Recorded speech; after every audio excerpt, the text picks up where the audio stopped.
Do you consider yourself mentally strong enough to come back from a major setback? This is the main topic of my episode of the Self-Made Podcast with Daniel Yores. I went on his show a number of weeks ago to talk about coaching and the future of coaching, and now he's done the away leg coming on mine, and we talk about his journey. How he grew up playing sport where that career was cut short through a number of reoccurring knee injuries.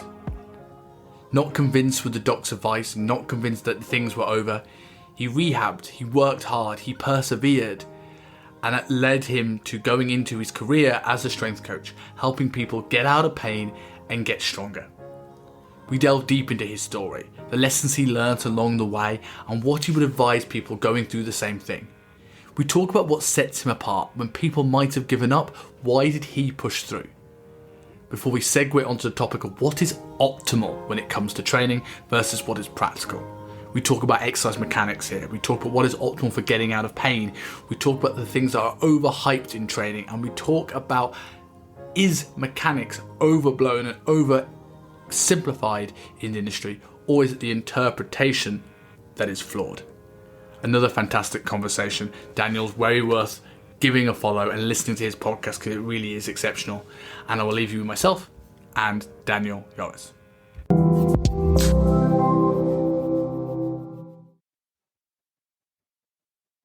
So Daniel, I'm looking forward to this because it's the away leg for you.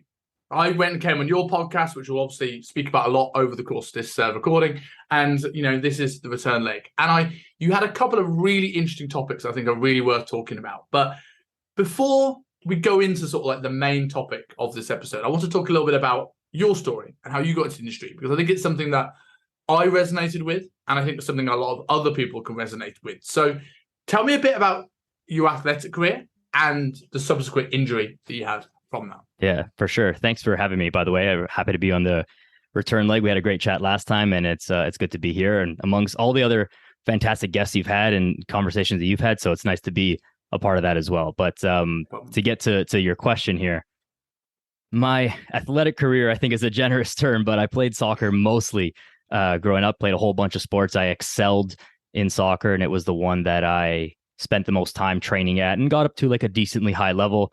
I was on like provincial scouting teams and whatnot, but I was always injured from the age of like 11 or 12. I kept having crazy knee injuries. To say it quickly, my kneecap would basically dislocate and pop itself back in, called a patellar subluxation. And this just happened like 7 or 8 times in either knee over the course of, from when I was 11 till I was 18 or so. Now, with that, I was always in and out of physio clinics and different types of therapy and whatever to try and get back on the field always. While I was injured, my father was like the team manager of one of the teams, not the coach, but like the admin guy. And so we had like an obligation to go to practice. And so I would still go to training sessions, but I wasn't able to train. So I would literally just do push-ups and sit-ups and just like stuff on the side. Like it was my dad telling me to do some exercises. I'm like 12 years old, like do a bunch of push-ups, do a bunch of sit-ups. And I got to a point where I was doing 500 push-ups and 1,000 sit-ups every single day before bed, which sounds like crazy. And I definitely couldn't do that now. But so that was the start of like working out and starting to feel a little bit strong. But anyways, back to the rehab stuff, and I'll try and make this story a little bit shorter, but I started to get super interested in how the body works and why is my knee keep hurting? What are all these muscles? What's this anatomy chart that's in the clinic? What are these rehab exercises that they're giving me? How does this all work? And then that just kind of fed into, all right, well, I'll study these things in school. I'll become go to kinesiology for my undergrad degree, and then get into some sort of sports medicine. I didn't really know exactly what that was. But then the lens at which I approached exercise was always, how do we make the body move well? And how do we prevent it from breaking down? And then how do we just improve upon all of that to make the rest of our life improve? So that's a story in a nutshell. So regards to your anatomy, like knowledge that you went and found out, did you ever find out why you were getting the issues that you were having with your knee? Because there could be a few things that I'm initially thinking of, but getting it from such a young age, was there a genetic component to this? What conclusion did you come to? Yeah. So what I was told through MRIs and through the doctors and whatnot was that the my patella is actually a little bit smaller than it should be. The patellofemoral groove is a little bit shallower than it should be. And then my patella also sits up a little bit higher than it should. All of that leads to greater susceptibility to dislocations and subluxations. And it was to the point where my family doctor, so I live in Canada and we have, public healthcare systems. So you can't just show up to a surgeon's office and pay. You have to go through the system. So I had to go to my family doctor and convince him that my knee, I had a big surgery.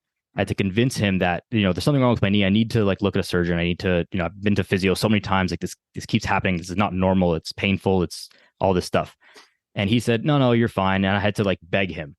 And when I finally got to a surgeon, it happened to be a surgeon who at the time was working for the Toronto Maple Leafs, which is our hockey team here. So a pretty knowledgeable guy, we'd say. And he, does his orthopedic testing on my knee. And he's like, wow, do you mind if I bring some students in to come look at your knee? They're here today and we don't see knees this bad very often. So I'd love to show them this. And I was like, oh, great. How old were you at this point?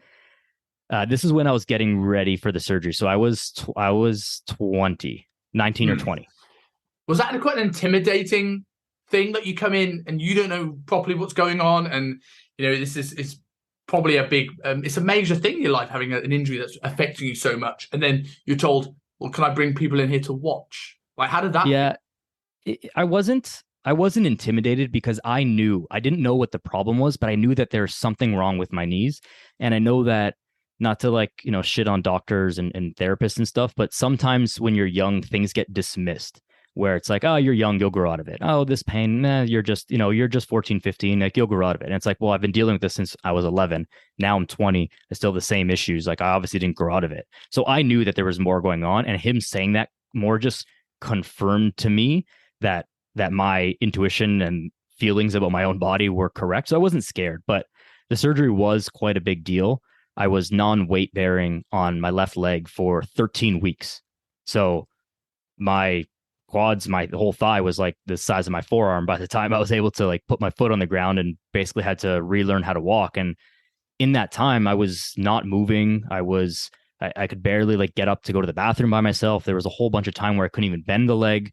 And being an athlete and someone who identified with exercise as a part of my life and all this stuff, not being able to move and having that quote unquote freedom taken away from me really impacted my life and gave me a huge wake up call to be like, I know that I'm going to come back from this because it's a surgery and all this stuff, but this can never happen again. I can't get out of shape and get fat and have back pain just because I don't exercise and all this stuff and get to a point where it's oh, I can't move because I'm in pain. This is not okay. And I have to not ever let this happen to me, and hopefully not let this happen to as many other people as I can. Was it a big knock to sort of your identity? You grew up playing soccer, you got to a decent level, so that was a little bit of, I presume, and because I felt this way with rugby, that it was a big part of who you were. And then, as you said, being training and moving, and then also not been able to be weight bearing for such a long time. Was that a big shift in sort of your identity? You had to do a little bit of rethink of sort of okay, who I am, what do I want to do? There's more to me than a soccer player. There's more to me than how much I move. Yeah, definitely. By the time I had the surgery, I had already stopped playing and sort of given up on that, because I had gotten injured so many times that every single time it was at least 4 months off the field. And, everyone else keeps developing and you start to fall behind a little bit. And so I kind of realized before I actually was done playing that I was never going to be a professional player. That was not really in the question, but I played with some guys who are professional players, play for the national team. And so I was close. I would have had an average college career, I would say, in soccer. Wouldn't have been anything special, but would have just been able to have fun and kind of go out on my own terms. The last game that system as big as it is in the States over there in terms of college, obviously American football in particular, but it's almost like a professional sport, some of the college stuff there.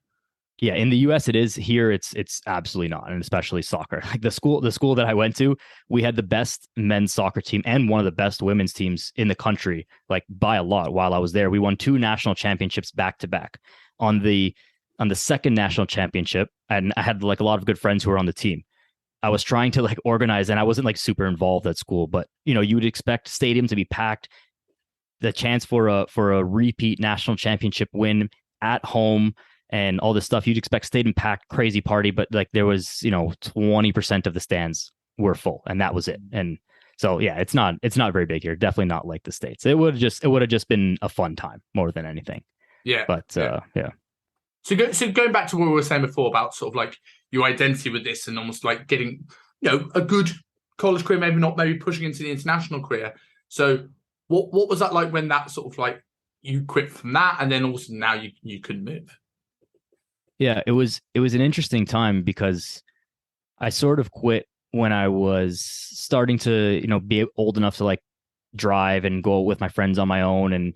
And so things, you hang out a little bit more, you eat a little bit more McDonald's. And one thing that I noticed was I actually started to gain weight for the first time ever in my life because I wasn't playing soccer where I was always lean, but I never thought about being lean. I was just, on the field 6 or 7 days a week, and that was it. And I started to gain a little bit of weight. And that was one of the first signs that shocked me. Like, oh, this is different. This has never happened before. I'm not an athlete anymore. But I was like, if I start playing again, then this will all go away. And like, who cares? And I never started playing again after that, but I got more into the gym and like the weight came off and all that stuff. But it wasn't very much, but it was enough to notice it for me. Now, my identity had to switch to like, okay, now I'm not a player, although I'm still around the game. I was coaching and like refereeing and still involved in the game and had friends who were still playing at a high level. So I never really disassociated from the game. One thing that I did realize was that I started getting into martial arts as a fan. I started to fall in love with the UFC and MMA as a whole. And I was like, let me go try and do jiu-jitsu. It seems like a cool thing to do. Let me try. And from the first day that I went, I realized that the thing that I missed was competition. I wasn't missing soccer. I missed, the team and all that stuff, but I really missed competing. And I found that in jiu-jitsu. And then I found that even further just against myself in the gym. And so that was the identity shift was being a competitor. It wasn't really with being a soccer player. That kind of transitioned away for me. And I just found that competition aspect in other things. Like when it comes to the injury, I think so many people, when they get things like this, they accept their limitations and they just go, cool, not going to go further into this. What did you think it was about you that refused to accept the limitations that you had around your knee? Like as a kid, you seem to be like always pressing doctors to find a solution. I know there's something not right. And then a lot of people would have game out going, well, it's my knee, so I can't do anything. But you changed and shifted your whole entire career path to find an answer. So what is it you think it was about you that allowed you to do that, as opposed to sort of like resting on your laurels a little bit? Yeah, that's a great question. I want to say it's just, my personality and perseverance, although that's kind of, cheesy and cliche to say, but it's not something that I ever really thought about. It never crossed my mind that, I'll never be able to do this stuff again.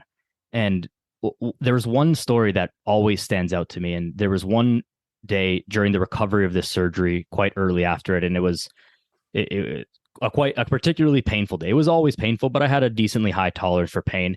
And I, had to go to the bathroom. So I had to, lug myself over to the bathroom. And here I am, right? Former athlete, if you will. And, young guy, ego, all this stuff. And I'm dragging myself into the bathroom. And I was in so much pain, so uncomfortable, couldn't move my leg, all this stuff. And I had to like call out to my mom. I'm 20 years old, call out to my mom to like help me get dressed again because I couldn't like put my pants on. I couldn't muster the strength to put my pants on by myself. And like, as embarrassing as that is, that was like a life-changing moment for me. And I don't even use that term lightly, but it was a life-changing moment for me because that thing happened. And then I said, this can never, ever happen again. If I can't even do this right now, never mind playing soccer, lifting weights, doing other stuff. How am I going to go for a walk? How am I going to like, I don't have any kids and I'm not in the near future, but like, how am I going to play with my kids? How am I going to do anything if I can't even do this stuff? And so it's like, I can't just accept limitations now because it's not going to get any better. It's only going to regress. So I need to be able to do the most that I can for as long as I can, so that as things dwindle off, then I'll be able to be slightly ahead of the curve. To skip a step before coming back, do you think like as much as that was a really, really challenging time, as much as that was a really hard time, do you think looking back now that was a benefit in your life whether it comes to hard times at work or, we spoke off air about the stuff you're doing to sort of like push your podcast, do you think you would have been as perseverant if you hadn't had these difficulties early on that formed the way you think and the way you are? Yeah, probably not. You're probably right about that. I think about, this may be a very sort of entitled, privileged thing to say, but like that is the hardest thing that I've ever gone through in my life. Thankfully, we've always had food on the table, and we've never had like hard times in my life. And so that is the hardest thing that I've gone through. And so if I didn't do that, if I didn't have that happen, maybe it would have been something else, right? Like everyone has the hardest thing that they've done, and obviously people have way harder things that they've gone through than what I did. But for me, it was very physical and it was very visceral to me, and so I can always draw from that. The other side of that equation is we talk about regret and would you change things? How would you wish things turned out differently? And of course, in a perfect world, I would have rather never had those knee pains and all that stuff. But I like where I am right now. I like who I am right now. And everything that has happened in my life up until this moment has led me here. So if that occurrence didn't happen with my knee and all that stuff, like maybe I wouldn't be here on this podcast talking with you. So like, who knows? It's hard to say, right? It's a butterfly effect as well, right? That, if that thing didn't happen to you, where your life may have ended up may have been different, may not have been better. And you hit, I think, it's people always say that, okay, there are people much worse off. There's always people dying in Africa, but stress is subjective, right? And you have no comprehension of what that's like, right? For every person like that, there's an interesting here. Like, have you ever been to Hong Kong? No, never. So on a Sunday in Hong Kong, right? You go outside, and it's almost like you've added like millions of homeless people on the street every single day. And it's all the domestic helpers here that don't work on a Sunday and don't live with their people, their employers on a Sunday. And they go out and they're playing games and this. And so when I first came here, I was really jarred by it. I was like, oh my God, I can't believe this. Why have they got no place to stay? Why isn't there shelter? What's going on? And then the longer you're here, I remember I was here on the first Christmas day, and they look like they're having more fun than anyone that I was hanging out with. And so you realize with these things, the stress is subjective. So there might be people in worse situations, but there are probably people in worse situations that are happier. Which is the example of like tribes always seem really happy, and they're very primitive. They don't have all the luxury we have.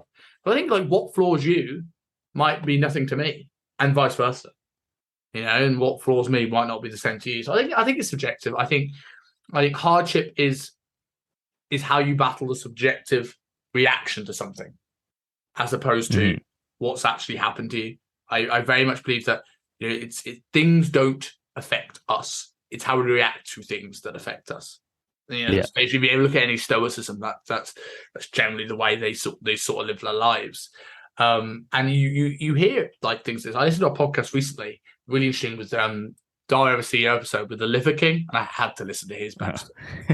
And he spoke about, like, he asked the question, like, would you take, because he got really badly bullied, and this is what I think had a lot to do with the way he is would you take it back, but also would you wish it upon your kids? And he couldn't answer that question because he's like, well, obviously I wouldn't want them to do that, have that happen to them, but I think he's learned so much. One of the most important things in his life was having those difficulties. And he's very much a firm believer that they have to have their own. That's a super tricky question. And I think about that for myself, like, would I want this, knee surgery, whatever, all this stuff for my kids? And like, probably not. But like you said, we're all going to have to go through our own thing. And, our parents have told us so many lessons, don't do this, don't do that. And it's always, yeah, whatever. And then, you don't listen, and then you go do that thing. You're like, oh, fuck yeah, they were right. Like, but you got to learn some of this stuff on your own. And so, of course, you don't wish ill on anyone, and you hope that people learn from others' mistakes, but humans have continued to make the same mistakes over and over and over and over again, and we will continue to do so. But we all just got to like learn those things for ourselves. It's a funny thing, but that's a deep question. Would you be apprehensive send your kids to play? I know soccer isn't a contact sport, but soccer or a more aggressive contact sport, knowing the injuries that you went through no fault of your own. Would you be more cautious putting them in a dangerous environment? Let's say they wanted to do MMA. or would you not mind because you know the benefits that team sport or even sport in general helps you do? Yeah, for non like contact sports, so like say like not MMA or any type of combat sport or football, I would not hesitate at all. Like physical injuries are going to happen, knees, elbows, shoulders, whatever. And I feel like for the most part, those can be overcome. I did it there, and if they're my children, like I would know how to help them the best and guide them the best. They wouldn't just be lost and, oh, I hurt my shoulder, so I can never play again. Like that wouldn't happen. The more contact sports, it would be trickier. I would not. I don't know how to say I wouldn't. I would not be inclined to not let them play. I would just, be intelligent about it. And if they get into the trap of thinking that they're going to be a pro and wanting to do that as a career, but they just really don't have it, then I would start to pull them back, because there are different consequences when you're dealing with brain injuries than you're dealing with like a knee or a shoulder. Those are two totally different worlds, obviously. Yeah. But if they're happen to be phenomenal and amazing at it, and they really love it, and it's really what they want to do, then I mean, by all means, like, we've all got to find our own way in life, and if that's their thing, then that's their thing. So it's a tricky one though. And again, I'm not having children anytime soon, so maybe my answer will change when that happens, but who knows? And watching it through your hands, it's difficult to say it subjectively, but maybe not when you actually have a kid that you love. But exactly, I agree with that. And the brain injury thing is interesting because it's something that we still don't know the full scope of like CTE. Obviously, it only came 2005 after the Chris Benoit incident was the first time they actually started really looking at that, and then all of a sudden all the NFL players, and it's still relatively recent.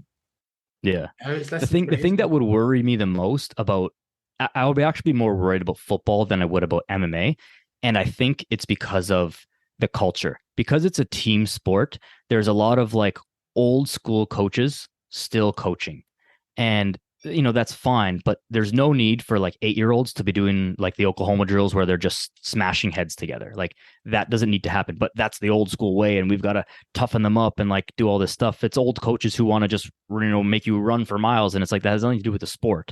That's not how we do this. Where I think that MMA is a little bit newer, so there's a little bit more new age involved. It would also be more or less an individual sport, so me knowing more about these things and being involved in strength and conditioning and knowing about training, I could have a little bit more of a say in that. I don't know anything about football, so I'm not going to step on the toes of the football coach who's coaching, 65 kids, but I could coach my own son or daughter, or at least guide them. If I say like, hey, that coach is like just making you take kicks to the head to toughen up your forehead bone or something stupid like that, like I can just easily stop that. So it's often things off the field as well, right? Is there a big social component that's worrying in certain team sports in America like there is in the UK? Like, I wholeheartedly think that the social side of rugby is one of the greatest things in the world. I think I learned, and rugby's a very unique sport in the sense of there's just this weird almost code of honor in terms of you respect people, you respect the referee, you respect each other. You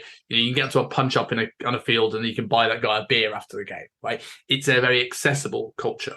But there was this thing that sort of came out when it comes to university, that university rugby became very, very boisterous. And there was a lot of bullying and a lot of initiations, and a lot of them are really worrying. And that's almost a thing. Sorry, rookie mistake with my Instagram all of a sudden going off like mental. But there was this almost that environment. I know what stopped me playing rugby other than shoulder injuries was that sort of approach where you're like, I don't want to be involved in these socials. Like stupid stuff, like parking a mile out from where I went to university, stripping people down naked and giving them either their shoes or their underpants and letting them walk. And you choose the shoes because otherwise your feet will be cut to shreds walking on like stony beaches and stuff like that. Like, is there that sort of stuff, or is that very British sort of like? Because the way I get a vibe of American and Canada friendships is that there's bullying, but people don't tend to take the mick at their friends, whereas Brits tend to be brutal to their friends. Yeah, I mean, I can't speak from any personal experience. I had nothing but good times with the teams that I was a part of, and like nobody that I know personally. Yeah, there were some like, initiation stuff, shave the heads and, that kind of stuff, but it was always fun and in good nature. There's a prominent like private high school in Toronto here that had a a major incident a couple of years ago involving brooms and the football team. And you can use your imagination for that one. It was quite a big story and not good. Now, those things, of course, exist, and I don't know all of the stories. It's not something that I would be worried about or hesitant about, because if it's going to happen, I hope that my child would be smart enough or intelligent enough to remove themselves from that situation or not get there in the first place somehow. But I don't think it happens frequently enough to say, like, okay, you shouldn't play sports. I think that would be not a good reason to avoid sports, because all of the camaraderie and the teamwork and all of the other lessons that come from sport, I think, outweigh the possibility of running into these horrible incidents that do happen. Of course, they're bad and they should never happen, but I don't think that they're that common here, anyways. And in my experience, certainly not. I think even in the UK, it's a sort of, there's a line, and everyone's line is a little bit different. Like a little bit of piss taken and boisterousness and banter, as the UK guys would say it, it's fine. And where I think that line is might be different. Where I think line, that's where a lot of the problems come. And people like there's probably some guys on the team who would happily strip down naked and park the car 2 miles away and walk. You know what I mean? Like they would just do that because like it gets a laugh out of everybody and they don't feel ashamed or offended or in any way about it. But there are some people who would be like totally turned off by that, and that would be a bad thing for them. And based on their home life or whatever else has happened, they're just personal character. So yeah, it's individual, and you kind of got to be careful with it. But as long as all that initiation stuff is in good fun and like no one's getting physically harmed for sure, then it's part of it too. Having said that, though, I don't think anyone that wouldn't be ashamed in that situation, considering the fact that it's Wales and it's very cold. Okay, that's different. It's probably why a lot of people took the cut feet, Yeah, the underpants. But it'd be the same as doing it here in the winter. Yeah. Boy, absolutely, I can imagine. So going back and looking at your recovery, like, how did you begin this process of recovering from injury? How do you go from not being able to put load on your leg to becoming a coach? Because that's a huge gap. You didn't just get on your feet. You went and excelled. Right. So luckily, I found an athletic therapist who was fantastic. Answered all the questions, actually taught me how to move, taught me how to squat. Shout out to Carla. She's the best athletic therapist if you're in Vaughan in Canada by chance. She changed the way that I think about movement, and she's the one who gave me this aha moment of like, okay, there are good people out there. There are answers. It's not just, oh, here's the little TENS machine, here's the ultrasound thing, and a pat on the back and away you go. And we talked about movement, and she taught me about these things. And I was in university doing my kinesiology degree at the time. And so learning from her, that was the thing that changed everything for me to understand, okay, there are ways to move rather, and we can do this better. You can get back. This is not a life sentence. And then I said, okay, now that I understand this for myself and I've started to go through this process and start to heal myself with her guidance, and now I can start to do this for others. And there was this one like youth leadership camp thing that I went to shortly after I was like recovered from all the surgery stuff. And there was a guy there who I just happened to meet. And we were walking up a set of stairs, and he was telling me about he had some knee pain. And I don't remember exactly what it was that I told him, but we had a few questions back and forth about it. And I just told him something about the way he was moving. I kind of like watched him, and I was like, oh, try this, like try pushing off this way. And I don't even remember what it was that I said. And he's like, oh yeah, that feels a lot better. And I was like, oh wow, that's how this works, right? I can assess someone's movement just by looking at them, understanding the knowledge of what happened to me and what should be happening in like a normal gait and a normal body, and then make one suggestion, and it helped him not feel knee pain like that. That's something. And I was like, okay, now we can run with this, and how do we apply this to other parts of the body and other types of injuries, and then go from there. Yeah, I think that's really important. Is that having that almost that role model, that good therapist that sort of inspires you to make big actions. Because I imagine so many people out there get really bad advice, and I think that's why a lot of people do give up, because they feel like they've tried everything and they've failed at everything. And it's just having that, as you said, that aha moment, that light bulb moment that sort of goes, okay, this is fantastic. Yeah. So what are the biggest mistakes you see people make when they're trying to get mobile, pain-free? Not doing any actual work. That's the biggest thing. And it's this like, it's the same with fitness clients where someone comes in and they hire you as their trainer and they expect that because they show up, you do all the work. I come here, I do what you tell me, sort of, in the gym, and you do everything for me, and I don't really have to take a lot of personal responsibility for it. The same thing is with rehab, and maybe even greater, where you hurt your shoulder. Okay, yeah, the therapist is going to massage or use whatever techniques and whatever machines, but when you go home, you have to work on strengthening that joint, keeping that joint mobile and doing all those things. And that's the hard part. It's the boring part. It's not the sexy part. I have this one client right now who has all these shoulder injuries, and he comes in, he's like, let's shoulder press and bench press with the bar today. I'm like, you can't even move your shoulders. If we do that once, it's going to be complaining, and we're going to do it with 15 pounds. That's not, you're a, 30-year-old guy. That's not, you shouldn't be bench pressing 15 pounds. It's not, normal. You're obviously stronger than that, but your shoulders don't allow you. So we have to actually move properly first before we can do anything else. So I think the biggest mistake is actually just not doing the homework, and those physio exercises that seem boring and seem like they don't do much. Neglecting that is the biggest mistake. And the second mistake is probably from the therapist side, where they've seen this so much that they almost give up on the patient. And this is, again, painting with a broad brush. It can be likened to a trainer who's been in the gym for forever. And I'm sure you've met people like this, where you can tell that they just don't give a shit anymore. Their clients do the exact same workout. Their form is atrocious. They haven't changed weights or progressed in anything in forever. They come to the gym and basically just, shoot the shit and move around a little bit, which by all means is good. But the trainer is just so jaded by clients not taking ownership and not doing better and not helping or not helping themselves, that they just also give up and say, all right, you want to do your lunges with your knee all wonky like that?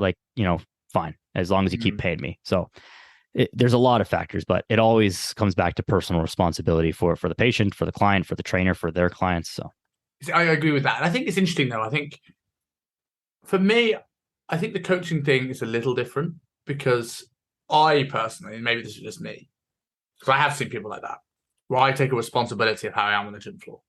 Mm-hmm. See, I could be totally jaded about the rest of the world. I could be totally jaded about how they follow their diet and chase it up on someone with the diet, but they come in and I have a quality of service to me and to the rest of the trainers in the gym to put the person to a safe and effective workout. When you look at doctors are like this, I think, especially in your part of the world where they also profit from this. But also and physios and osteos and things like this, I think are the same thing. Is it that they've given up, and that's the reason why they're not looking to help people and give people homework and things like this? They're just coming in and adjusting them and getting out the door, or have they realised when if you've been with someone for with clients for 10 years, you can tell probably that person is not going to do the work, and it's sort of like that person that over medicates. Is it because they just don't care, or is it because they've realised, okay, I need to make a change in this person's life? I'd ideally like to do this, this, and this, but they're not going to do this, this, and this. So getting them a painkiller will at least get them out of pain. And this is the most effective thing I can do right now. Like adjusting somebody as a chiropractor, I get you out of pain. I know you ain't going to do your rehab. So I just need to do something that gets you one step in the right direction. And hopefully something happens that allows you to be motivated and get the light bulb moment if it's not coming from me like it did for you in that sense. But I do see physios and all the time where you come in and go, well, I got acupuncture this week, or I got on some sort of reformer reverse hack squat thing and did some weird yoga thing, and he told me to balance on one leg on a Swiss ball and do something like that. And I'm like, what are you doing? You need to get strong. Yeah, I agree with you. There's so many factors, and I don't want to offend any physios, chiros, athletic therapists, massage therapists. I'm obviously not speaking to everyone. There are plenty of good people out there. There are plenty of bad people out there in every single profession ever, right? Now, I do agree that there is some value to all right, let's just get you out of pain. At least this is going to help. It's the same notion as well, you're not going to go to the gym and eat healthy, but you might go for a 10-minute walk, and at least there's that. It's the same kind of thing as that. So I mean, maybe it's just me being ambitious and wanting to help so much. And it's like, if we all cared that much about everyone and we imparted that on our patients and on our clients and on our whatever profession that you're in, then maybe things would be better. But I don't know if that's too optimistic of a worldview or not. But like, there are plenty of friends and people who I've seen who have a little injury. They go to the physio and they always tell me about it because they know that I'm the fitness guy in the friend group. And I look at it and I'm like, well, what did he do? It's like, oh, well, he, kind of pushed and rubbed and did this thing. And then he used some machine and like, he gave me these exercises. And I look at them and they're like, fine exercises. And it's like, okay, do 3 sets of 10 of these twice a week and, see me again in a month. And I'm like, but that's not, even if you did that, that's not going to help you. Do you understand anything but what happened? Did he give you any other advice? Is that really going to make that much of a difference? Even if you did this, it's almost like we should set the bar higher and let them fall lower instead of do this little rehab exercise for 3 sets of 10 twice a week.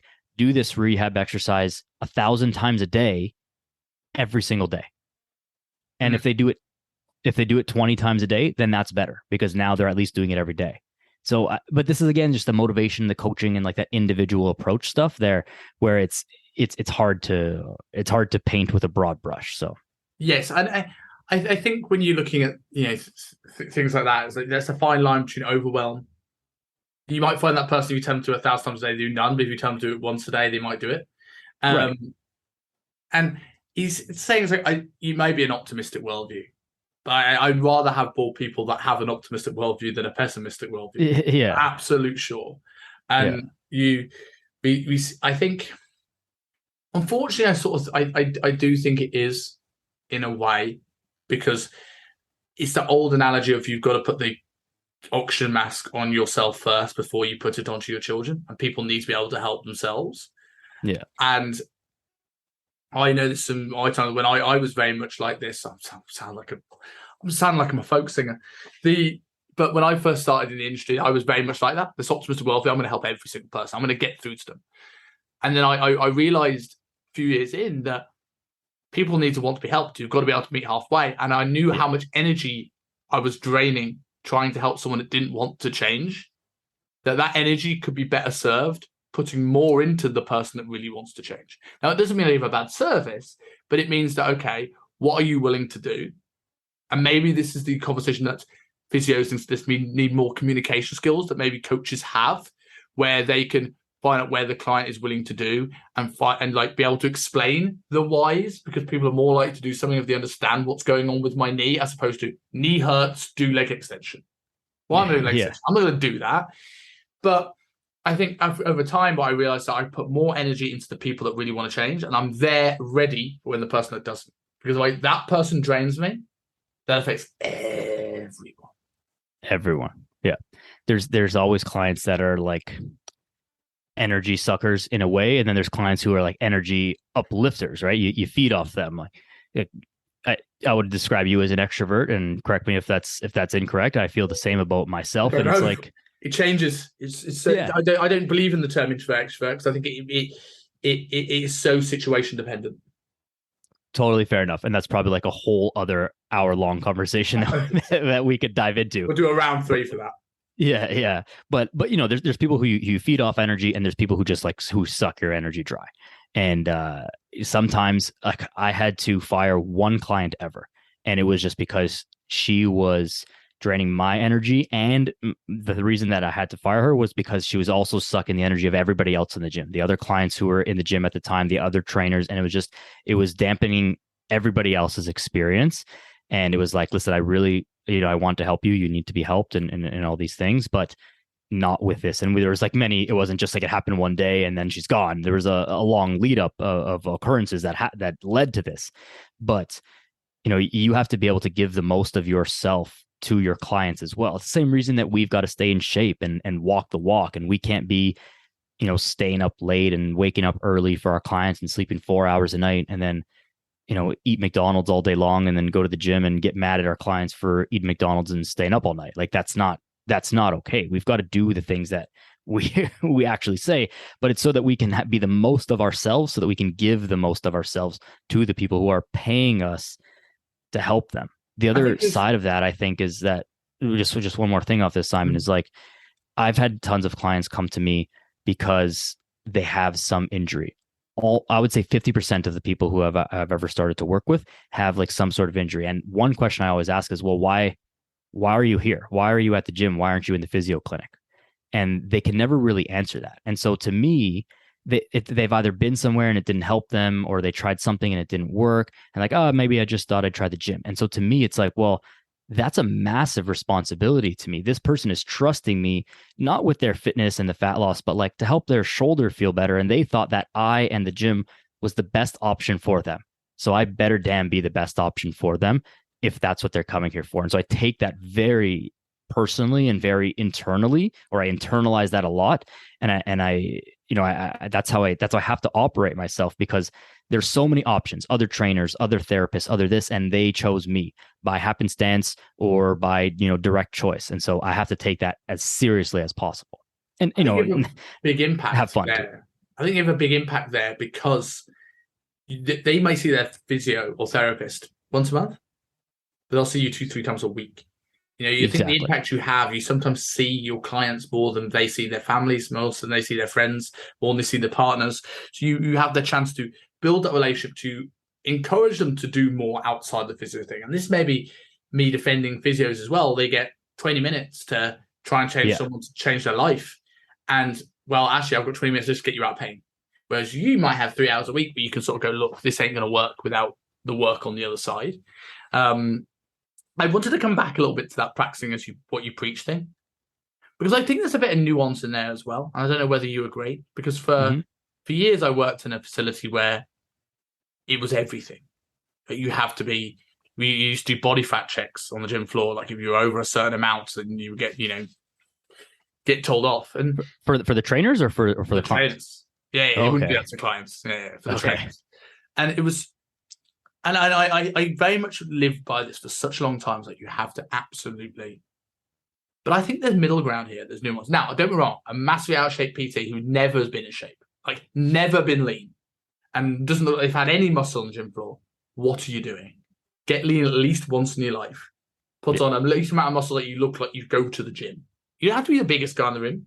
Neither of us are the biggest guys in rooms, but we both look like we train. Yeah. But I think after that, I think sometimes it can become a bit intimidating. I remember a client, for both trainer and client. From a client perspective, I think I've had a client once that said, the time I started listening to you in your diet is when you told me that you'd had a pizza, because I just thought you were someone different. I thought you were this person who just loved chicken and broccoli and every workout was beast mode. I'm like, of course I'm not. And I think that being human is important. And I also think setting something that's realistic for trainers, because some trainers out there, and I work with a few of them and they're amazing, are bodybuilders, and their sole passion in life is that. I grew up with parents who are in pubs. That is not me. And I would much rather not all year round practice entirely what I preach and have an odd night where I stay up too long editing podcasts, because that's my priority at the moment in time, or a day where I have a bit of bad food and maybe a little bit of times a year where I'm not as lean, because I take ownership. And that's what I want to encourage my clients. I take ownership of my current circumstances. So when I diet, I take ownership. When I don't get myself get really sloppy, but I take ownership of that. And I think sometimes it's a hard, we trainers create this almost impossible image for the clients to sort of relate to. It's like, well, you telling me that I've got to live like a monk for the next 60 years of my life? I'm like, no, I often say to my clients who struggle with social occasion drinking, when you finish your diet, I'll buy you your first beer. Yeah. Because I don't mind you drinking, but I just want you to either say, I don't want to diet anymore, Simon. Okay, cool. We'll just get strong. Go and have your beer. Or you go, okay, I'm in 6-8 weeks. Let's go all in. Because what I hate getting is that person that goes 1 foot in, 1 foot out of something. So they end up having this diet that ends up lasting 2 years because they're sort of taking 1 step forward, 2 steps back every single week. Yeah. Yeah, I think we touched on this last time too, a little bit of like the aggressive diet approach. Like your diet shouldn't be sustainable, right? The sustainability word is like, that's how you live your life. If you're trying to get lean, like you shouldn't be eating in a deficit for 2 years. It shouldn't be sustainable to be in your deficit for forever, right? Be in the deficit and then get the fuck out and live your life, right?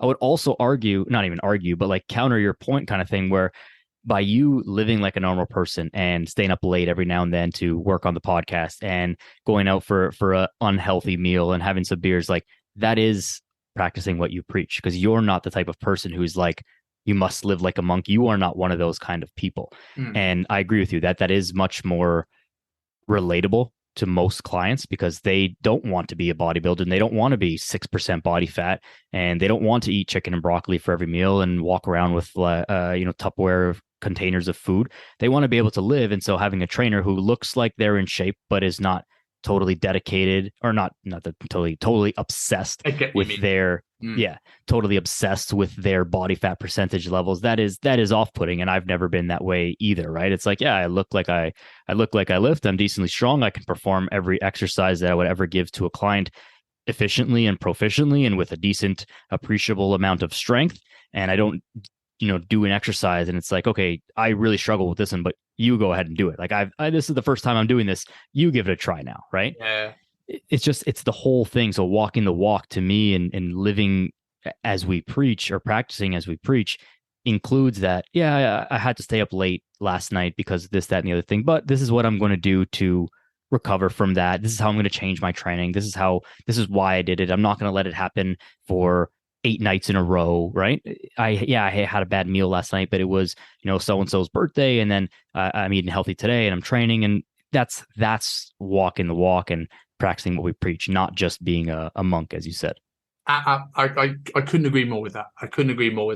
And I think you end up with trainers that burn themselves out of the career much quicker than they need to. And maybe I was one of these to a degree. I'm just where you just live in is like, I want to live my life a certain way, but I feel like I've got to live up to the role of a personal trainer more than I actually am a personal trainer.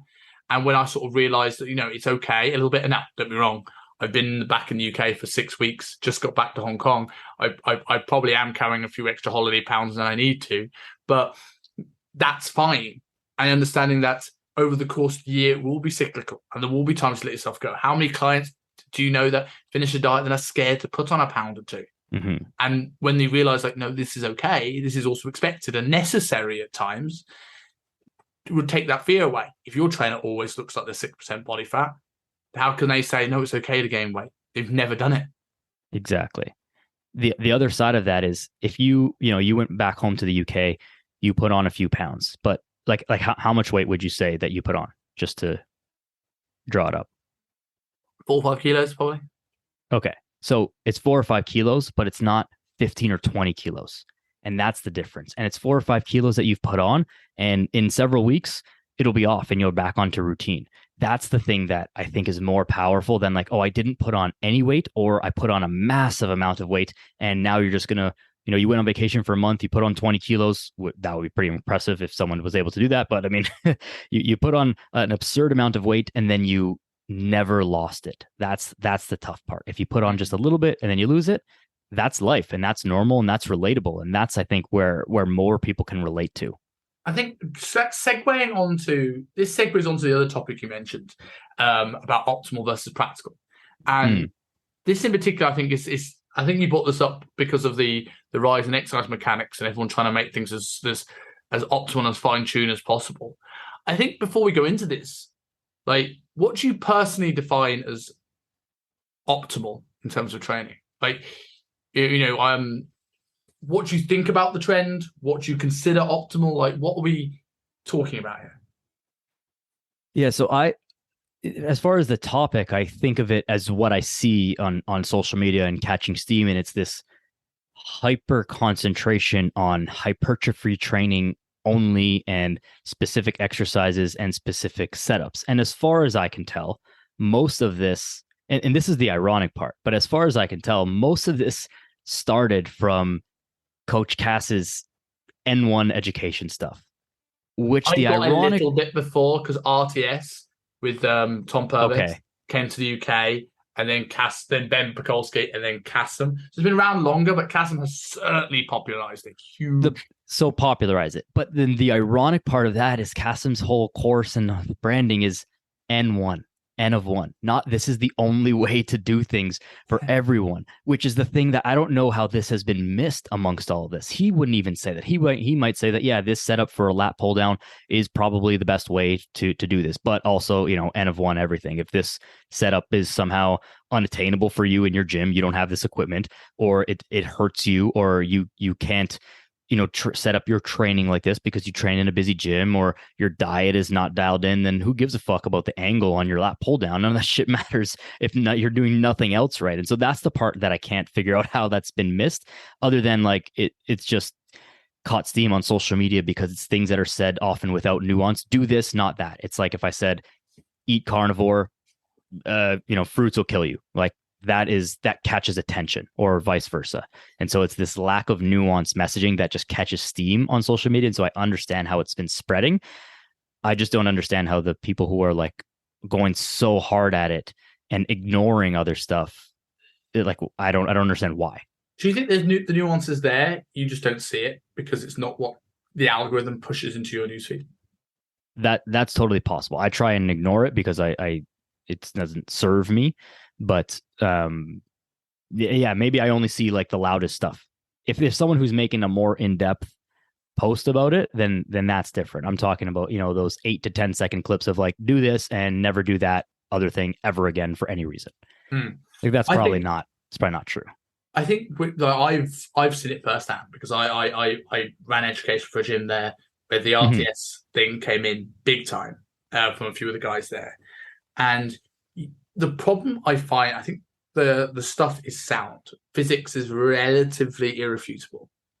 Bear in mind, this is our laws of physics. We thought the atom is the smallest thing. It does not mean that this will not change. But we're pretty concrete on levers, moment arms, forces, inertia, things like this. Now, the problem is a few people go and learn these very complicated topics and learn how to apply them to training. They'll come back. They will teach it, whether they teach it for a gym, like in my case, or whether they taught it for on social media, which is even bigger a thing. And then people hear sound bites, or people learn a message and don't really know how to apply it. And the problem with any of these complex courses is that application is the problem. So one I often saw a lot was people talking about active range of motion. Now, very, very, very, very, very important. Right? The amount of times I see people at best like stagnate people's growth because they go so far past their active range, let's say on a chest, because the bar's got to touch the chest. They don't actually stimulate any chest and people just grow big delts. At worst, damage shoulders, because this is the range I've got, but I'm pushing you further than you own because this external bar has to go somewhere. This handle has to achieve somewhere. But what I often saw was that people became so worried about hurting people, active range of motion became 1 inch pressing. And we had the problem we were trying to get away from in the first place with this full range of motion crowd, that people are doing 3 inch squats. Yeah. And we're like, this defeats the point. If your active range of motion is so poor on a press, let's say it is, you don't do a short range press, you do another exercise. If I can't get all the way down in a squat, I'm a great example. Big long femurs compared to my tib fib. My external rotation is there. Right, and I've got this tested. This isn't just the fact that I've got tight pecs and tight rec fem. It's a little bit structural. I ain't going anywhere, whether that's bone spurs or genetics or whatever else. So my squat is a heel elevated safety bar squat, slightly wider stance. And my accessory work is hack squats, split squats, leg extensions, leg press. Stuff where I can get into a full knee extension. I get through the full range challenge. I don't start going, cool, I only do a third of a squat. And I think it's the interpretation of stuff like Kassem's work that is often bad, because people take a soundbite, don't understand the soundbite, and then go and apply the soundbite. Yeah, see, that's exactly the problem with it. Is you nailed it. I like you, I nerd out on these things as well. I read it and I see it and it's like, oh wow, like that's super interesting. Maybe never thought of it like that. Maybe never learned it that way. And of course, biomechanics and science is irrefutable, and I would never argue that. My beef is with the people, like you said, that take the sound bites, don't understand the nuance or the full messaging or the full thing of what's going on, and just parrot words and phrases that don't really apply to many people, but sounds kind of cool and makes one sound smart. And the thing that I actually don't like about this is that it gets out to people who aren't coaches. Like if Kassem's making his stuff for coaches and stuff, like that's great and people who understand it. But it's the person who takes that soundbite and pushes this out to regular people, and people are more concerned about the angle of their wrist than, the 3 cheeseburgers that they had last night. And that's the part where I just think there's like a huge disconnect, and people are just missing the forest for the trees, or whatever that saying is, right? But yeah, there's people are getting into the nitty gritty about stuff, but they're not even paying attention to the big picture. And it's great that people are more interested in training and wanting to train intelligently, because I think there's a lot of bad training out there. The 3-inch squats, and like I'm happy that range of motion is a discussion. And people understand length and muscle and shorten position and these words, but knowing words and understanding concepts are 2 very different things. And that's where the trouble comes. But like overall, I'm happy people are training, and if that stuff gets more people in the gym, then by all means, like maybe we should just continue with that and go harder at it. I don't know. Maybe I should contribute to it too. look at the coaches, I suppose. Though it's like I see 2 sides to this. Like, are they spouting bad information? Yes, and my natural inclination is to get annoyed by this. But also, there's a learning process here. You don't just learn that through your own training. Certain like mechanic stuff, you learn that by playing around with people of different shapes, sizes, and structures. So I would argue, when I had a magic instructor when I was doing card magic as a hobby for a while, one thing is like, don't put anything on social media until it's good. Because it's obviously practice all you like, but don't post it publicly. And right. I think if you're want to experiment with your clients and they understand that it's an experiment and you're working around some things and you're trying to improve stuff, great. But maybe don't post it until you get an understanding of it. Maybe is the answer here. But I think we've got to allow people room to learn and understand. And sometimes the best way of doing that is to teach.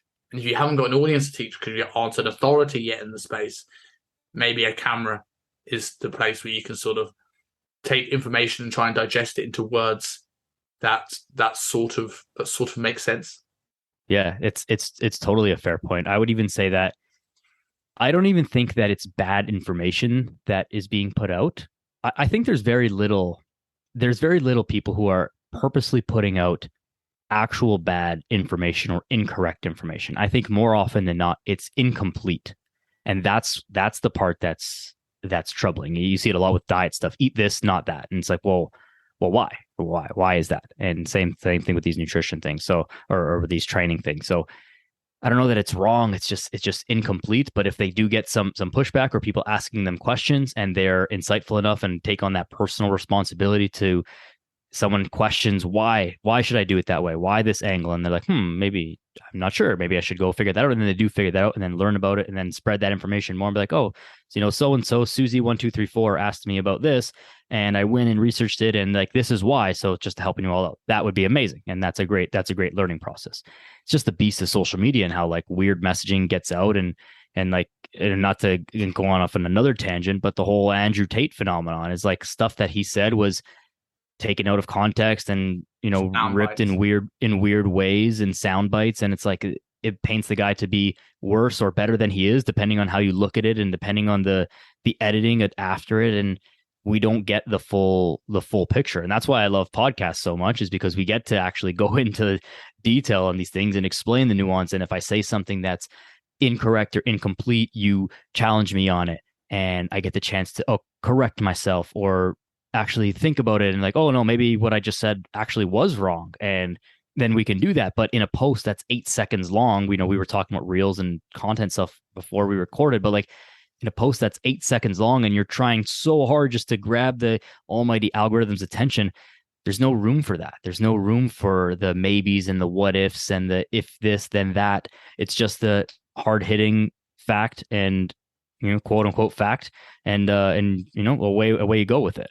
Yeah, I'll bring it back to sort of the topic of training in a second, but I do think it's worth touching on things like the Andrew Tate thing and the way things are, because we're in a world now, I think, where I rarely now know someone that complains about somebody being offensive or saying something wrong that has actually spent time watching them. How many people get complained about comedies? And have you watched a whole Comedy gig? No. I just saw a 1 minute clip on YouTube. Mm-hmm. Like, you have no context. You have no nuance. And I also think we've lost this ability. We throw the baby out with the bathwater with people these days. Andrew Tate's a great example, right? Do I disagree with some of the stuff that Andrew Tate says? Absolutely. Do I disagree with the way he talks about women? Whether this is actually his view, by the way, or whether he's playing a character because he understands social media. But yes, but do I agree with some of the stuff he talks about business? Do I agree with some of the slightly more conspiracy ideology that he has? Sometimes. And I can separate the things I don't like from things I do. I don't want to say wise enough, sounds arrogant, but I am able to think critically enough to look at somebody and go, there is good and bad in everybody, and not go, I need to counsel that person because this 10th of their personality I don't like. Well, there's 9/10 that could help so many people in the world. And I think we throw things out. Bring that back to training. I think the evidence-based crowd does this as much, if not more, than the mechanics crowd. Because I think the evidence-based crowd, the problem is that people read studies. One, let's assume they can read studies, which is a big if, right? I learned that at university. I'm rusty at that now. So I don't assume that, 16-year-old, bicep curl Steve understands how to read studies. But let's assume that's the case. People that put themselves forward for training studies are people that like training. There's very few studies done on complete people that don't understand it and never been into a gym in their life. So we're now taking this subsection of people that are slightly more advanced trainees and saying this is the right thing for them. The one at the moment is my thing I'm trying to fight against is this whole concept of reps and reserve. Now, I'm not against reps and reserve. I do think science is very clear at the moment for hypertrophy. 0 to 5 reps and reserve is what you're aiming for. I talk about reps and reserve. And I do think what you want for most people is to be between 1 and 3 reps and reserve on most of their top sets. Irrefutable, not denying the science and not denying what Mike Isidore says. I think fantastic. But look at the people Mike Isidore trains. And they are people that know where 1 rep and reserve is. I'm dealing with a guy who's never stepped foot in the gym in his life that, comes in like hunchback, barely able to move. And I'm sitting in there, I'm like, how the fuck do you know what 1 rep and reserve is? If you don't know what no reps and reserve is, how on earth do you have an idea what 1 is? Go through a period of time learning nothing, learning to push out of your comfort zone. That will give you so much more than just your set and your pec development. That will give you the skills that we spoke about earlier on this podcast of perseverance and pushing through and getting out of your comfort zone. And at the same time, once you've done it a few times, when you learn where the limit is, you learn what 1 rep and reserve is. In the same way that people go, oh, I'm not working that hard because I don't want to get burnt out. Cool. Have you ever been burnt out? No. Work harder. Find where the limit is. Find where the wheels fall off. And then you know how to back off 5%. I 1,000,000% agree with that. Almost nobody understands reps in reserve. And I'm not even sure that I understand accurately my 0 or 1 reps in reserve on every single exercise because I haven't taken every single exercise that I've done to true failure. There are some that I do and do from time to time. And I have I think I have a pretty good understanding on the main ones, but I can't even think of an example now, but I don't even know what would my true 1 rep reserve would be on certain exercises. So there's no way, not that I'm some grand something or other, but I do know what I'm talking about. It is my job. There's no way that most clients know that, and nor is it even relevant for them at all. Like you said, hunchback can barely move. Who gives a fuck about reps in reserve? Let's get that shoulder moving properly so he can be pain-free to play baseball with his kid on the weekend. What does no reps in reserve have anything to do with that person's training? It's a silly thing. And to build off of that is the people that get obsessed with overtraining. You talked about burnt out. Oh, I do 2 HIIT classes a week, plus I strength train for 35 minutes and do 20 minutes on the treadmill. I don't want to get overtrained. Have you read too many social media posts, or have you ever trained really hard in your life? Which one is it? Overtraining certainly exists, but it sounds like this big scary thing. But the amount that you would have to train and under recover to actually achieve that is quite a lot, and something that most people will never touch. Do you think HRV has made this worse? Some people start looking at the HRV and they don't understand that either, and they go, "My HRV is low today, so I shouldn't train hard." I'm like, it becomes a self-fulfilling prophecy. Yeah, You know, to an extent. it's going to be rubbish today, so then of course it's going to be rubbish. If you never Yeah. looked at that, it could be so much better. I've fallen into that trap as well, but I just shake it off. Like I have an Aura ring, and so it tracks all that stuff. And I'll wake up and know scheduled for that day, and in my calendar, like I've got a big deadlift day or something, and I just offhand it because I don't even check the scores every day, but I just check it and be like, oh, my recovery actually was like not that good today. My sleep score wasn't good, but I feel fucking amazing, and I'm like fired up and I'm excited. It's like, oh well, whatever, let's just go, and I have a great day. So like the tools are not perfect, and sometimes you can overcome that with just being excited and like getting ready for it. And now, if it was right? like, I don't care where your exactly, HRV is on your Oring tomorrow, but I care where it's gone over the last 6 weeks. Exactly. Now, if I do feel like crap and the score is low, then that's different. But if I'm feeling good and I look at a number on a screen and that makes me all of a sudden, today is not the day, then that there's something wrong there. There's more things at play than just your HRV there. So yeah, it's probably contributed to for those who do use wearables and track that stuff a little bit too much and put too much value in it. But a lot of people might. I don't know. How many people do you know that really pay attention to those things? More by the year, as Whoop bands and Aura rings and things like this become more prevalent than ever before. Here's another thing then. How many people of those people who start to use these things do something about that data?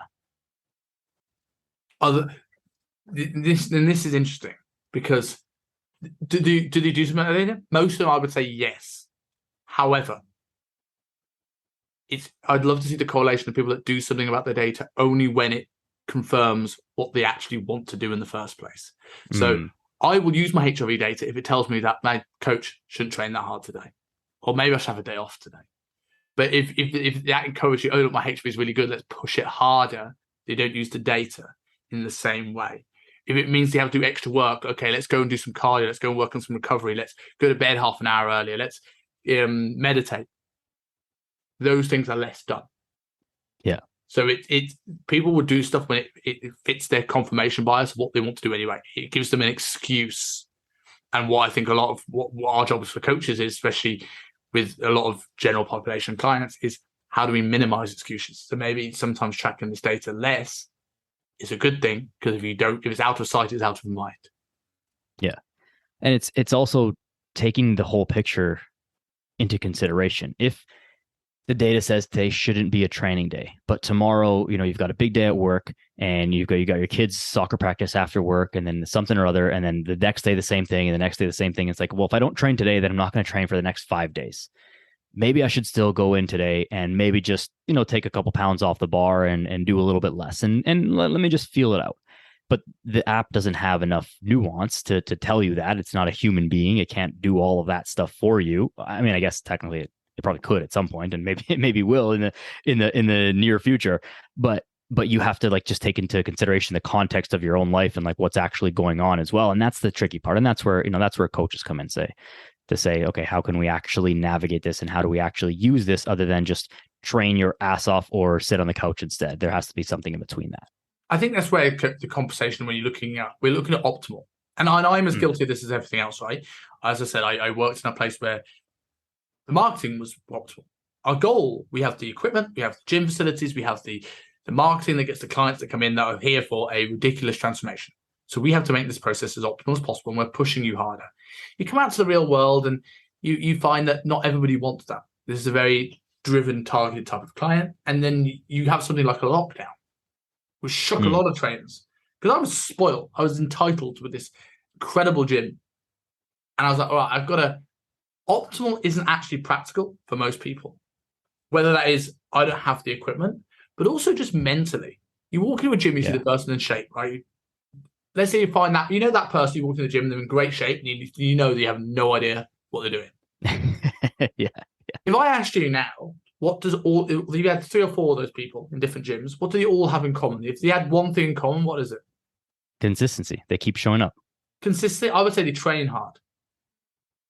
So yeah, that would be number 2 for me. If you're looking at optimal, we can't do this without mentality. So I can have the perfect lat pull down. I can do this reverse banded Smith machine press. I could have like yoga blocks and chest pads. We don't go far beyond the active range. We can do cable lateral raises. And these are all things I utilize. But if that someone comes in and they look at that program and they go, I don't know how to set this up. And I check myself a lot when I write programs. Sometimes I write programs how I think is the best. And I go, actually, how does someone read this the other end? And I have to scale back. Yep. But, if that person's not going to train hard with those things, then is it even optimal? Exactly. And sometimes that's making it less optimal on paper. And also sometimes it's also addressing misconceptions. One of the biggest misconceptions I deal with about exercise mechanics stuff when I talk about drop-offs is, well, I don't want to make it easier. No. Exercise mechanics done right makes it consistently harder. Yeah. Because now there isn't a point where it gets easy. But people understand that, and that mentally can affect someone's ability to go in and work. Yep. Putting the work in still offsets. Like you said, there's people in every gym, every public gym. You look at that person, they do the craziest shit. If you actually looked at their workout, they have no plan, but they're in there like working their ass off every day, and they've been there for 10 years, and they look pretty good, and they're happy, and they're enjoying themselves. And you think about, this TikTok that I saw, it says like you shouldn't have big lats if you use, whatever thing this guy's using, but you look at the guy and he's a monster. Well, how does that happen, right? There are other factors at play here. If you just train hard enough and for long enough, except for being at the elite level of bodybuilding, you can probably get around most of the optimal biomechanics and training stuff. And I hate to admit this. It pains me to admit this, but it's true. There are people who work out like animals, and they have success because they train hard and they do it consistently. There's a lot of this. I think the importance of mechanics. If you're a coach and you've got a client in person, and you can manipulate stuff to make this more effective, like I can get more from less exercises by manipulating through these things. Fantastic. Also, to get out of pain. We all need people. I am one of these people. I know about 300 coaches that are one of these people that go, when I don't need to stop doing straight bar bicep curls because, maybe I can't completely supinate, but I don't get any elbow pain. And then you hit 30 and then all the elbow pain starts, right? because you've been doing that for years and you've been wearing and tearing the joints and pulling it into positions that you don't own. And so maybe if I switch to an easy bar or even better dumbbells earlier, less pain, less things like this.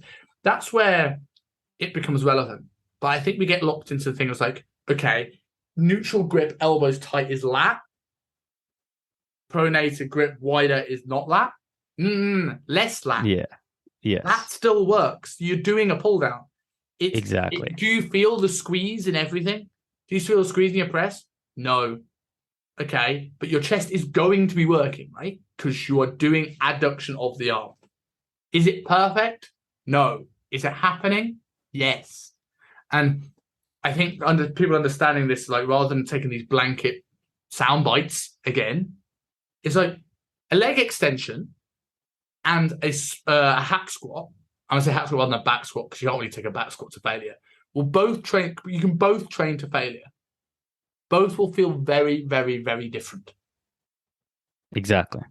Because of shortened length and where the load is, everything else. Yeah. Things always change. They feel different. They're not the same. And I am losing my train of thought of what you were just building off of there. There was a really good comment I was going to make, but it's escaping me at the moment. Yeah. What was it? So we're talking about I was talking about sort of like mentality that if you're moving a certain muscle, it's going to be working, whether you feel it or not, and how different exercises are going to create different. This is what I was going to say. It was about the messaging of when you said it's less lat.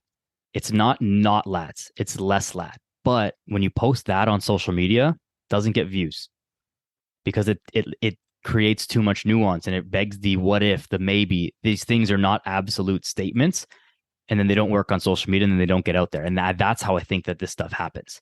Because if you really ask that person and press that person, if you had a conversation with them, they would probably tell you, yeah, it's not really no lats. It's, it's just like a little bit less lats, but whatever. But for the post, the 8-second reel that I made, if I say not lats, then that blows up and then it gets out there. And so it's like this self-fulfilling thing. We post what works instead of post what we want to post. And, that just cycles down, and you can get lost in that trap very, very poorly. I've been lucky enough to, I think, not have fallen into that trap. I know that you haven't either, but there are many people who do. And there's a lot of people who come out and admit it after and be like, look, I was posting stuff that was getting attention, but I didn't agree with it, or it wasn't totally true. It's not incorrect information. It's just incomplete information. And that's how the messaging gets all messed up. But I think, as we mentioned social media a lot, I think that's a big thing, right? This is the reason why people shouldn't, from a consumer side, people shouldn't look at getting their education from social media. Not anymore. Yeah. You might get little tips and gems, but if you want to understand something truly, hire somebody. Because you will not get the nuance in social media. You will get bits, and you will get what people, even the people that know their market the most, is them guessing what they want. They can't tell you exactly what you want or what you need, and that's a very different thing. Right. And I think that's where the importance of actually, and something I'm learning is about social media is my outreach is more important than my content. And that's not something that's come naturally to me. It's like messaging people and just starting being social on social media. What a concept. And this is where I can bring nuance stuff and actually talk about people's actual problems as opposed to them just going and doing a slightly better lap pull down, which never solved anyone's problems. Yeah, it doesn't take into context everything. Like a lot of people are looking for a workout program. I have friends message me, or people who I know, friends of friends and stuff. Hey, can you write me a program? And it's like, first of all, yes, I can. But second, that's not what you need. You don't know how to move your shoulder, rotate your hip, do all these things. So if I just write you a program, you can just go Google one. Like it's not going to be any different. I can write you exercises, but if you don't know how to use your body, I can write the most perfect exercises ever. It's not going to help you. That's where like hiring someone up front really plays a huge role, in person if possible.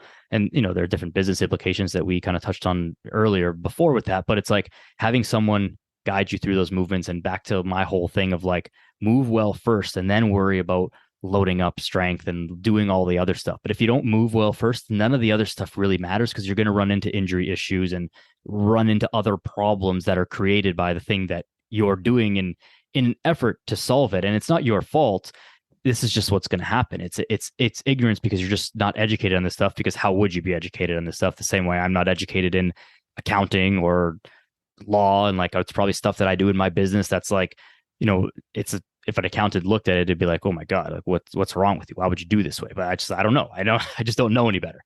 So people don't know any better in the gym because they haven't been educated in that. And why would you, right? And then going back to psyche, right? I could write the most perfect optimal plan for you, but if you hate it, you're not gonna stick at it. I went to a 3-hour mentorship with a guy called Tom Hibbett here in the UK. It's a phenomenal strength coach and was the world's under 90 strongest man for a period of time, like a log press and this. And I went and speak to him about hypertrophy. And it's like, well, I'm more of a strength guy. And he was like, all these systems for putting muscle on somebody. You're just like, when I'm doing strength, I look at numbers, I look at load, I look at percentage, I look at all these things to peak somebody. Hypertrophy, what are they going to work harder in? Like, it's not about optimal practical. It's like, do you prefer 6, 12, 25 or German volume training? Or do you prefer 2 sets, high intensity bodybuilding? Do you prefer and I've seen that firsthand. Even with like coaches, I've seen it where they want the most optimal thing in the world. And I train a coach and I'll give them a plan, and maybe they enjoyed something, but then they stop enjoying it as much because they've done it for a little while. And now there's another conversation of the day of how long a program should last, and we shouldn't program hop. But sometimes changing a program just for the sake of, okay, this person's getting a bit bored, let's put in something different that's going to allow them to train harder, it's a good enough reason to change. You don't need to have it like we need to, okay, there has to be these specific deload strategies, and we've got to look at the specific overtraining symptoms that they're having, or, we've got to have, to try and sound a bit like Cassim, you've got to have your mitochondrial transduction phase into neurotranstimulus forcing phase. They've all got to be 2-week phases. And I love Cass, by the way, like I do. Yeah. But like, it's what people need to understand is this stuff is for coaches, and coaches that are really trying to find the minutia, as opposed to necessarily is for this clients. Like, everyone wants to do 2-week phases. Some people can stay on the same phase for 20 weeks. Yeah. And I think we're in, sometimes people go into information trying to find out what's perfect rather than actually thinking, how you find out what's perfect is by speaking to your client. Yeah. One of the things that comes up, and I'm sure this comes up for you with online clients, is like, this is way easier to do with in-person clients because you're there with them and you control the whole flow of everything. An online client, they're at a gym that you've never been to. You have them set up in an A1, A2, B1, B2, whatever they're ordering of exercises. Well, A1 and A2 are on opposite corners of the gym. That's not going to work. And that has nothing to do with biomechanics, nothing to do with perfect programming, all that stuff. It's just like, well, if I leave that machine and I have to walk all the way across the gym, well, that's already like way too long of a rest. Plus, then I've lost that other machine. I got to fight with the guy to get it back. And like that's coaching, is understanding. Explain to me the layout of your gym. Where are the machines relative to one another? And if we need to pair up supersets or trisets or whatever it is, then let's get those close together, or have it be a dumbbell that you can bring, whatever it is. The biomechanics matter less when you can't even get the exercises in. It's the same as programming a program for someone 6 days a week, but they can only make it to the gym 3 days a week. What's the point of those other 3 days? It doesn't matter if it's the perfectly written program if they're not going to do it. Yeah, I absolutely. I think that's super important, finding something that works for people. You mentioned that about the layout of the gym, and this is what I think. We've had this push now where people think exercise mechanics is more important to learn than anatomy. And I disagree. I think there's two things I think are really important for coaches to learn: psychology and anatomy. Why do I say those things more than like nutrition and mechanics and all those things? If you learn psychology and how to communicate with people, dieting becomes easier. You can convince people and find reasons and work with people to make any diet work, as long as you know calorie balance. Anatomy, if you understand your anatomy, you can make any gym and any program work. You can the gyms could close because of another pandemic, and we can find adaptable ways. What happens when my perfect cable lateral raise can't work? Well, if you know your anatomy, you know that the problem with the dumbbell lateral raise is it gets really, really hard at the top when the weight is the heaviest, and there is nothing at the bottom. This first third is pointless. Okay, well, how about I take a set of 7s and I go to failure on a dumbbell lateral raise, and then I grab a set of 15s and I go partial range for the other half. And now I've challenged the full range in the same way that Cade were doing, and I've taken something in their gym that they can grab, they can go to any part of their gym and do. Is it as perfect? No. Is it practical? Yes. Does the outcome the same? Pretty much. I'm with you on the anatomy thing. I think that I see this with a lot of newer coaches who I work with or see in gyms, and they treat exercise almost, and I was certainly victim to this like early on as well, because it's just, I actually don't know the reason for it, but it's just how things work, or it seems to be, that we start to memorize a Rolodex of exercises. Oh, you want to do a chest exercise? I know 4 chest exercises. Has nothing to do with how the pec works, how the shoulder works, how that stuff works. And so you're just rattling off exercises, and you've remembered that, like, okay, we can do a flat dumbbell chest press, and like, these are the 4 cues that you're supposed to know because that's what the textbook says. It has no understanding of actual anatomy. When you understand anatomy, you can create exercises. They're not even called exercises, but different setups for things to hit the muscle in the way that you want and make it work the way that it should be, that maybe is pain-free for the client, pain-free for yourself, more comfortable, more efficient, with less than ideal equipment, et cetera, rather than just memorizing like a Rolodex of exercises. Because what happens when, all 4 exercises that you know for chest are unavailable? Then what? Or even then you just don't train chest? Or even if you look at, like, if someone looked at my flat bench press, goes, okay, why is Simon not growing his chest? And they go, right. I've given him bench press. And you look at my bench press, and you can first off, it looks more like a decline press because of the angle of my sternum. And I haven't got a particularly thick rib cage. So maybe it's not the best exercise. So maybe a slightly higher incline dumbbell press, like a 40-degree dumbbell, is probably close to a flat press. Okay, so I probably need to go up to an 80-degree dumbbell press to hit incline, upper chest. Also, my overhead shoulder range is poor. So I go, okay, standing military press, it's in my shoulder Rolodex. I don't have that range. Not a good exercise. What else are you doing? Exactly. And when you know that, you can start to personalize. Like, you take that Rolodex and you go, okay, where do I place which one of these 4 chest exercises is good for this person's structure?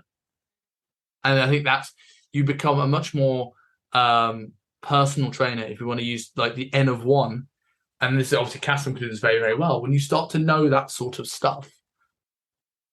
But again, I know in a way we're sort of contradicting ourselves here of people not applying it well, but like spend time learning this stuff if you're a coach. It might sound boring. It may feel like it's not going in, but it's just practice, practice, practice. And I say to new coach all the time when it comes to learning anatomy, study, like deep anatomy, 10 minutes. Like go through an anatomy app, write down origin, insertion, action, rub it out. Origin, insertion, action, like everything for the shoulder.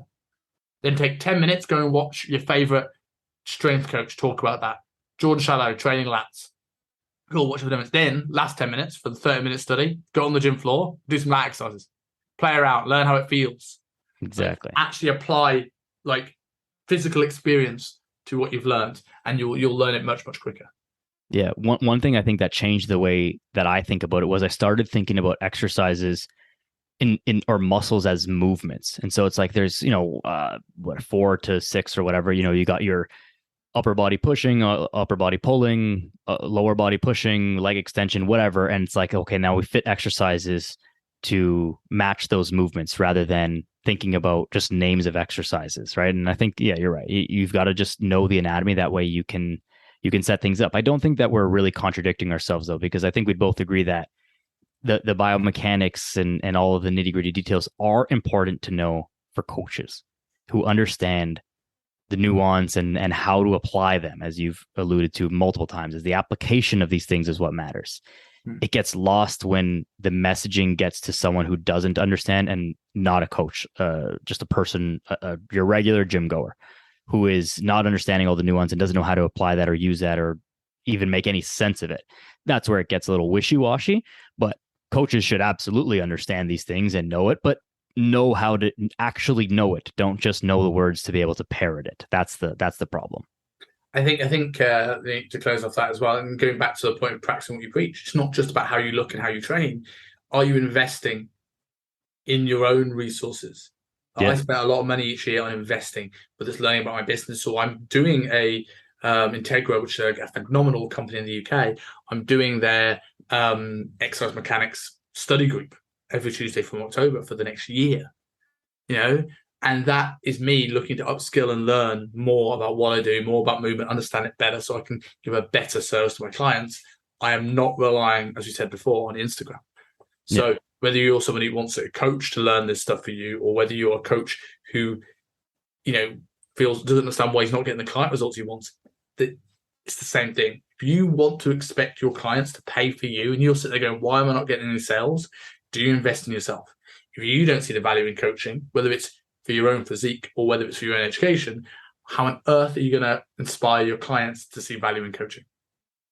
Yeah, totally agree. We have to take ourselves seriously, take some real ownership. People are trusting you with a big part of their life, their health and ability to move and self-worth that's tied to all that is not a small thing. And they're paying you hard-earned money and investing a lot of time, like you said, 2, 3, 4, 5 hours a week in you, which people don't even spend that time with their significant other, their family members, other important people in their life, but they're going to spend that time with you. So like we have to take this seriously. And if we want to be successful in what we do and we all enter this to help people and all that stuff, then they can't just be something you sort of do. And yeah, I know bench press and I know squats and I've heard deadlifts and these things, and yeah, you should just do those and yeah, kind of work hard. And if you don't take that real seriously, no one else will take it seriously, and then the whole thing is just kind of a mess. So it's tough.